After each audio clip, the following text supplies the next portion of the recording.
tardes a todos, muchas gracias por venir y muchas gracias a Marcelo y a la gente del Ventanal por brindarme el espacio.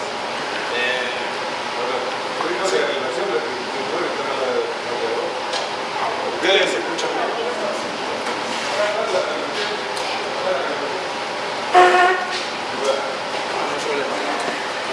Por ahora tomo asiento, igual después voy a parar un poco. Ay, sí. Claro. Bueno, como decía, me llamo Hernán Peña, soy hipnoterapeuta de regresión con un máster internacional en programación neurolingüística. Así que, bueno, en primer lugar, como les decía, agradecerles por asistir a todos ustedes y a Marcelo y a la gente del Ventanal por brindarnos el espacio. Y bueno, acá estamos. La idea mía justamente es una charla en la que yo quiero comentarles, compartirles mis conocimientos y experiencia en este trabajo que estoy haciendo ya hace un largo tiempo. Y la intención es que sea una charla, no una exposición, así que, porque, bueno, como hipnoterapeuta, la técnica en sí principal que utilizo es la hipnosis, y se han generado, bueno, a lo largo del tiempo hay como una serie de mitos, si se quiere, o creencias acerca de la misma, un poco incorrectos, y eso genera dudas, miedos, tensiones, no sé, por nombrar una, ya luego las trataremos y también les pediría que me brinden también sus preguntas. Una, por si acaso, hay posibilidad de que me quede atascado en ese estado, por ejemplo, ¿no? Es muy normal. O si, claro, no sé, uno pierde la conciencia, está completamente dormido. Así que ahora vamos a repasar cada uno de esos puntos. Es muy normal, yo también en su momento también me hice las mismas preguntas. Y bueno, en primer lugar lo que les quería comentar, hacer un pequeño repaso acerca de la historia de la hipnosis, así bien resumido, para que tengan más bien un pantallazo general, ¿no? En primer lugar, y lo más llamativo es que a pesar de bueno, estos mitos y creencias, esta idea general que se hizo acerca de la hipnosis, esta misma técnica, esta herramienta, está con nosotros desde hace milenios. Los antiguos egipcios, griegos y hindúes tenían lo que se denominaba los templos del sueño, que ayudaban a la gente con sus problemas mentales, diarios, etc. Cualquier conflicto, como cualquiera de nosotros podemos tener. Y era muy normal también.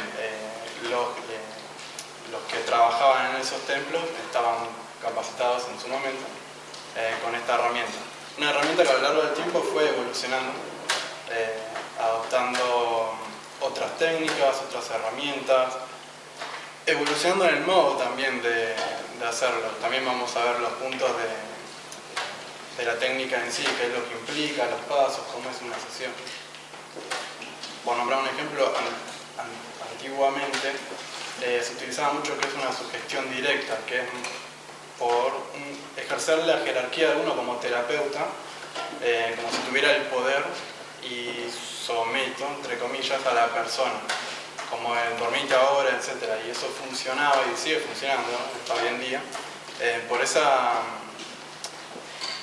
ese prejuicio de él tiene un poder que yo no tengo y bueno, no ocurre con todos, por eso también es que hay mucha gente que con ese método de sugestión no consigue entrar en un estado de trance, lo que se denomina el trance hipnótico.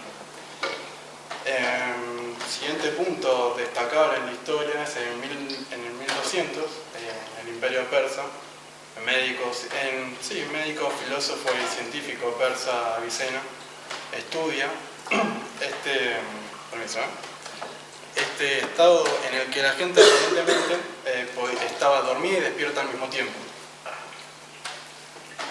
Algo muy curioso, que si bien estaba con ellos de modo terapéutico, ya se utilizaba como nombre en estos templos del sueño,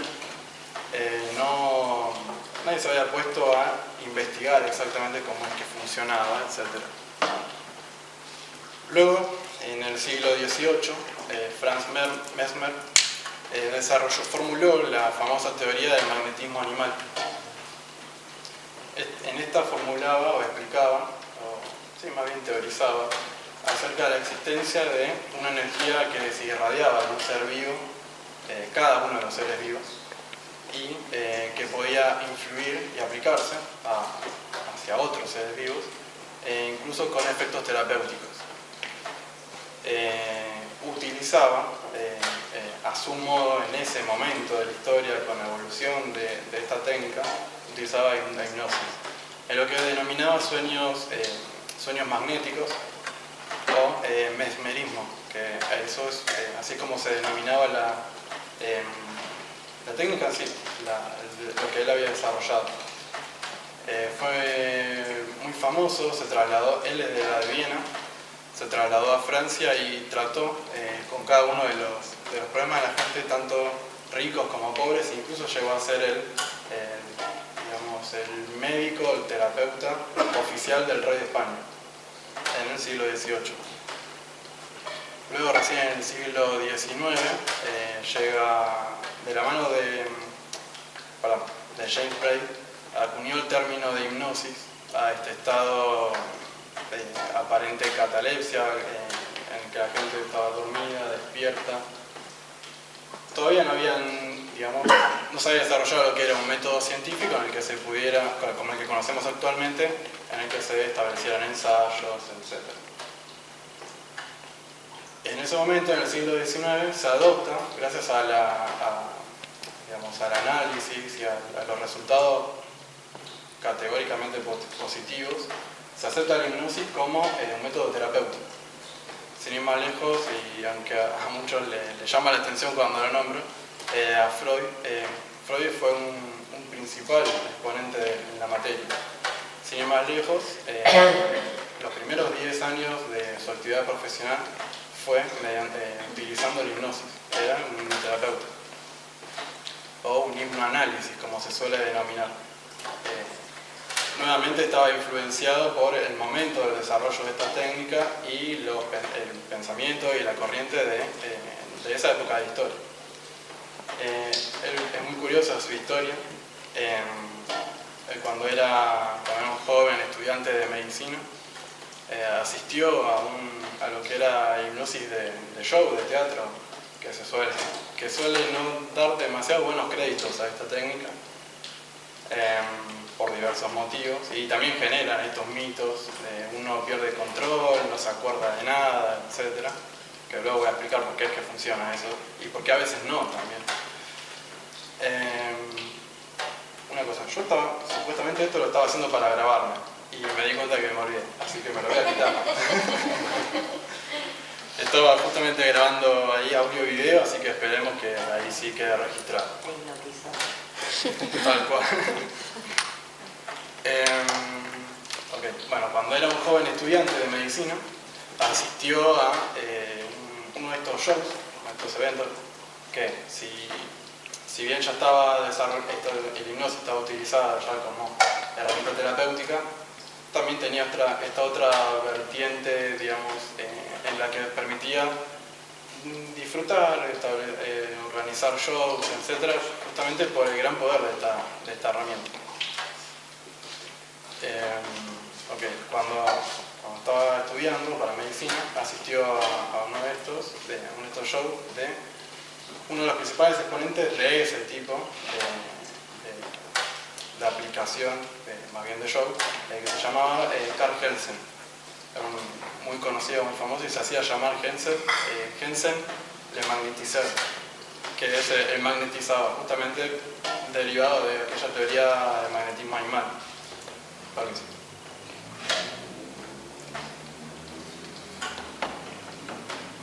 Freud quedó estupefacto, con lo que vio, le llamó muchísimo la atención y realmente no sabemos exactamente si creía, si tenía ya algún otro contacto previo, pero lo maravilló y lo tomó, no sé si es esa exactamente la palabra, pero lo tomó como realmente cierto.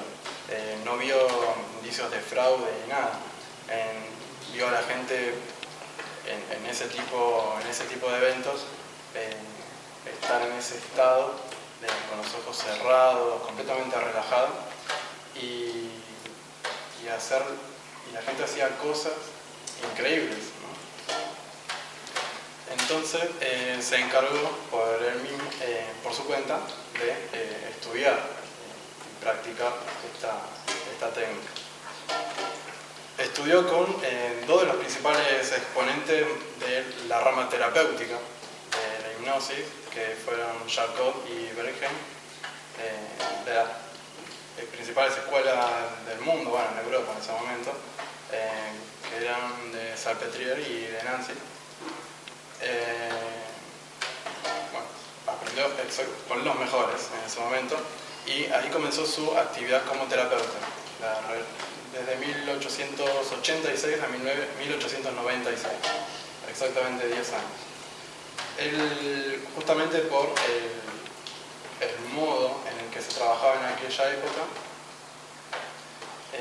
esto que comentaba con directivas, valiéndose de esa jerarquía, digamos, que establecía desde un primer momento, esa creencia de yo tengo el poder y vos venís hacia mí, entonces yo te puedo someter.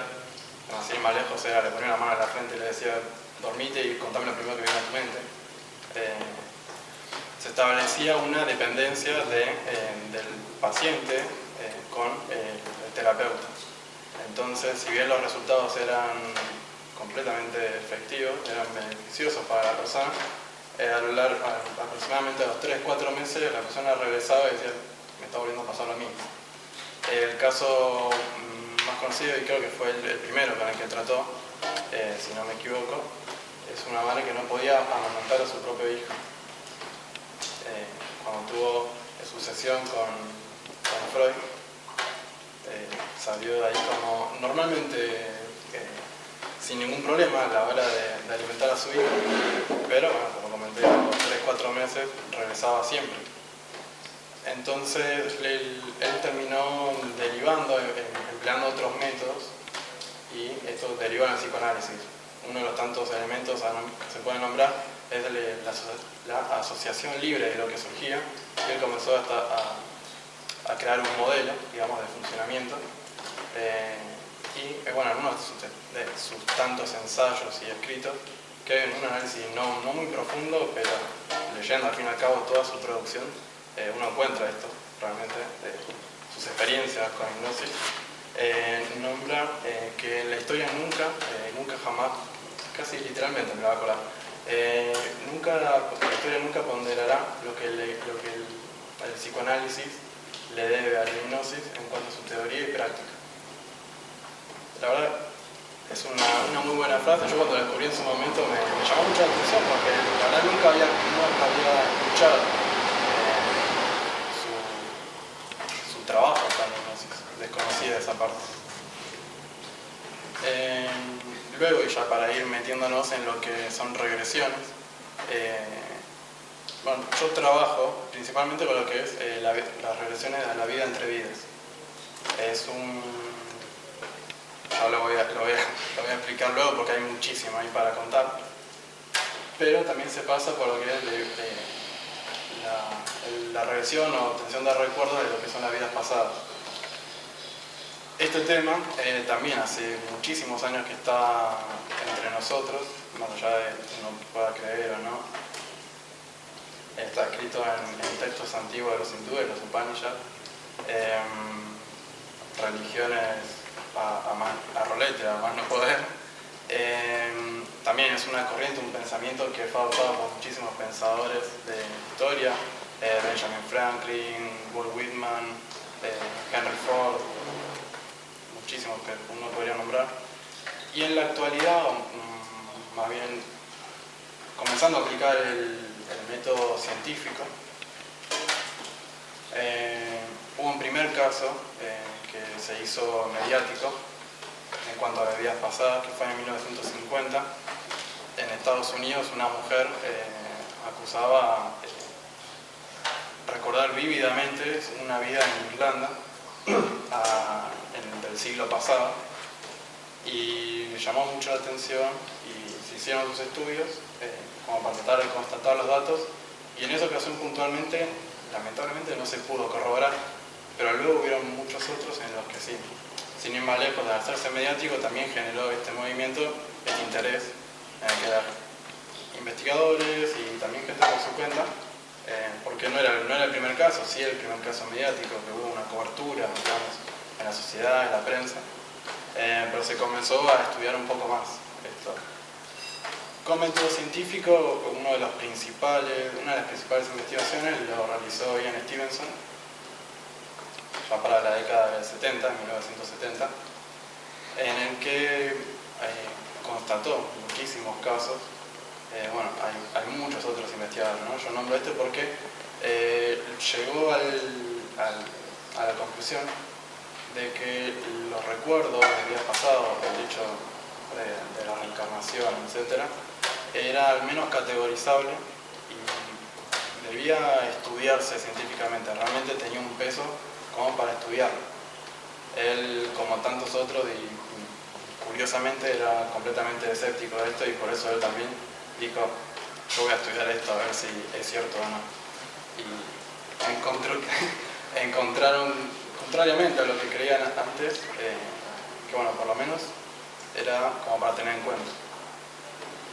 Posteriormente, y ya un poco más conocido, está el Dr. Brian Weiss, que espontáneamente en sus sesiones de hipnosis clínica, le comento, hipnosis clínica se puede llegar a realizar regresiones, depende del caso.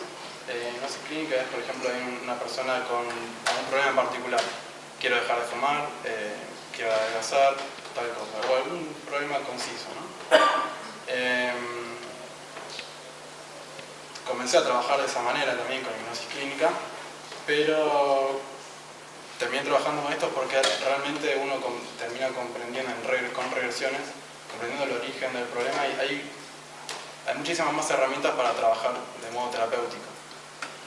En hipnosis clínica o hipnosis médica, como se le denomina, es más bien la persona en estado de trance, uno como terapeuta comienza a otorgarle, brindarle sugestiones, muchísimas, esperando que uno haga clic en la mente de la persona.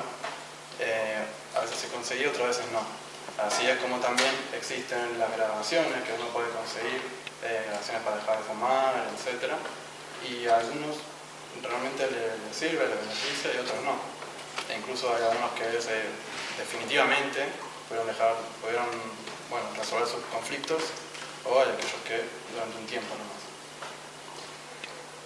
Brian Weiss, doctor en psicología y también psiquiatra, trabajaba con este método de hipnosis clínica, y bueno, no conseguía dar en el clavo qué es lo que estaba ocurriendo. No me acuerdo cuál fue su primer caso, pero espontáneamente él también, una de las tantas herramientas que tenemos es, digamos, vayamos al punto, al origen de tal problema, de este problema que me está trayendo, ¿no? Y espontáneamente empezó a relatar hechos de, bueno, lo que él decía, bueno, ¿y esto en qué momento fue? Él dice, no, en tal, bueno, quizá no le daban ni la fecha, las situaciones. Le había ocurrido unas cuantas veces ya, pero bueno, él también completamente escéptico de esto. Y el tema fue cuando comenzó a corroborar. Le llamó mucho la atención que la gente, no sé, quizás exponía desde su primer punto de vista, exponía sobre temas que quizás podían ser conocidos, y daba la duda de si la persona ya esos datos los conocía anteriormente.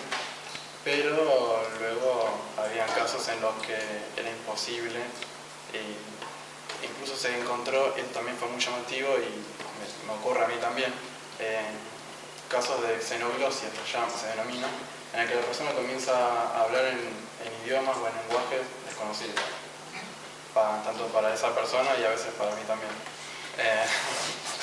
Entonces, bueno, terminó Brian Weiss por su cuenta, desarrolló su propia investigación, incluso terminó escribiendo libros acerca de eso, El primero fue Muchas vidas, muchos maestros. Y luego ya, ingresando en este tema de la vida entre vías, está el doctor Michael Newton, también consultor psicológico, doctor en psiquiatría, también escéptico como muchísimo, en el que tuvo en primer lugar, su historia transcurrió muy similar a la de Brian Weiss, en el que espontáneamente accedió a recuerdos de vidas pasadas. También le pasó que algunas no las podía corroborar o creía que la persona podía conocer esos datos anteriormente, hasta que se empezó a topar con casos en los que no. Así que también desarrolló su propia investigación, pero con la salvedad, no sé si ese fue el caso de Brian Weiss o no, pero Michael Newton lo que hizo fue abstenerse de leer cualquier informe espiritual o libro que contuviera acerca de vidas pasadas, reencarnación, filosóficos, etc. Quería que también la persona podía estar influida por aquellos conocimientos, pero él como terapeuta no quería alterar ese factor, no sugestionarse a sí mismo ni por ende a la persona a la hora de investigar. Desarrolló su propia investigación en vidas pasadas, llegó a la misma conclusión que Brian Weiss, que estas realmente existían, por lo menos desde su punto de vista. Y el primer caso en el que a él le ocurrió en vidas que se topó con las vidas pasadas, una persona que acusaba prácticamente que tenía recuerdo un dolor en su costado izquierdo, y a los recuerdos que había accedido eran escenas de la Primera Guerra Mundial, en el que con una bayoneta, si no me equivoco, o algún arma blanca, lo habían herido en medio de una escena cruenta, ¿no?, de guerra. Y bueno, siguió con su investigación de vidas pasadas y dio un paso más, sin querer, en el que espontáneamente encontró a la persona en un espacio que luego de esa exploración, de esa situación, curiosamente estaba en un espacio entre vidas, que es como otros terapeutas denominan a esto. Es un espacio, un lugar en el que todos vamos luego de morir y antes de regresar a una siguiente vida, y en el que se encontró con que la gente tenía su lugar de estudio, unos compañeros, guías, etc. Debo decir, yo también en un comienzo era escéptico, y por mi historia en particular soy muy curioso, y era de interés mío experimentar todo por mi propia cuenta. No quería, si bien me guiaba mucho por la intuición acerca de qué cosas podían ser ciertas o no quería realmente afirmar las cosas hasta no poder experimentarlas por mi propia cuenta.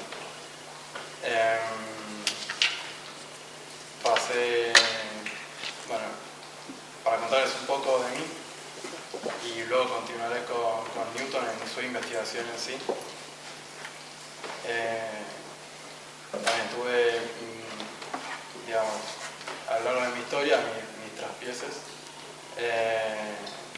con carreras universitarias, incluso con cuestiones personales, preguntas que me hacía a mí mismo. Emprendí un viaje en el que pude descubrirme, con un viaje con unos amigos a Perú, a Machu Picchu, y al noroeste argentino. Y al regresar me di cuenta, me di cuenta de que principales trabas estaban en mi mente, por lo menos en el modo en que yo tomaba las cosas, cómo experimentaba y vivenciaba cada una de las cosas que me estaban ocurriendo en mi vida. Por tanto, investigué, yo tenía que estudiar algo, quería estudiar algo justamente satisfacer esa curiosidad y di con una herramienta que es programación neurolingüística, en la que luego me formé, que también viene de una de las tantas escuelas de hipnosis, pero en psicología misma hay muchas escuelas, muchas corrientes, digamos, con sus técnicas, sus herramientas, su modelo de cómo funciona la mente, etc. Y con la hipnosis también ocurre lo mismo, y PNL deriva, digamos, el modelo de Milton Erickson, en el que se trabaja mucho con el lenguaje, cómo podemos digamos, entrenar a la mente o trabajar con el subconsciente para poder resolver problemas, conseguir objetivos, modo de ver las cosas, de interpretar. Realmente lo que beneficiaba esta técnica, esta terapia, era en desbloquear cualquier obstáculo que hubiera en la vida de uno. Me interioricé, me formé, tengo el máster, y luego, bueno, también por intuición o convencimiento propio, creía lo que eran vidas pasadas, y llegó a mí este primer libro, que es el Vida entre Vidas, que es el primero que escribió Michael Newton, y me llamó mucho la atención por esto que describía, ¿no? Es llamativa. Hay muchas personas que, incluso quienes están en movimientos espiritualistas, digamos, espirituales, e incluso la gente que cree en vidas pasadas, ese espacio, ese tiempo entre uno y otro lo ven de distintas maneras. Incluso hay quienes dicen, no, termino acá y inmediatamente ingreso en otro. Michael Newton lo que descubrió es que no, primero, bueno, se topó espontáneamente con ello, y luego, así como hizo con vidas pasadas, comenzó a explorar por su cuenta. Primero, como nombré anteriormente, y lo hizo con vidas pasadas, sin influenciarse a él mismo, sin leer nada, etc. Y algo que a mí me encanta de esta técnica es que las sugestiones con las que trabajamos, es decir, las órdenes, entre comillas, para uno como terapeuta ir acompañando la exploración que realiza la persona, bajo ningún punto de vista se influencia con lo que esta persona puede experimentar. Digamos, se trabaja siempre con lo que se denomina preguntas abiertas. No voy a preguntar, bueno, estás viendo 2 o 3 personas, ¿cierto? Eso no, de ese modo no trabaja, sino que siempre es trabajar con lo que se presenta. Hay ocasiones que cuesta más, cuesta menos, pero lo curioso es que todas las personas accedían a este espacio, en cualquier parte del mundo, en cualquier idioma que hablaran, sea cual sea su clase social, etc., o mismo sus creencias. Gente que ni siquiera con vidas pasadas no creían en ello, pero llegaban con este muchacho, en aquel entonces un muchacho, y todos contaban lo mismo. Él escribió este primer libro, La vida entre vidas, que les mostré anteriormente, y en cada capítulo él desarrolló este libro en modo lo que sería cronológico, si se quiere. Ese viaje que el alma de uno experimenta desde que finaliza una encarnación hasta reingresar en otra. Posteriormente, y luego de numerosos pedidos que la gente les entregaba, con cartas, mail, correos, etc., terminó escribiendo el segundo, que es El destino de las almas, en el que es más bien temático, si se quiere, expone cada uno de los temas en particular. Y bueno, luego escribió uno más para terapeutas, y el último fue en el 2009, con una recopilación de casos interesantes.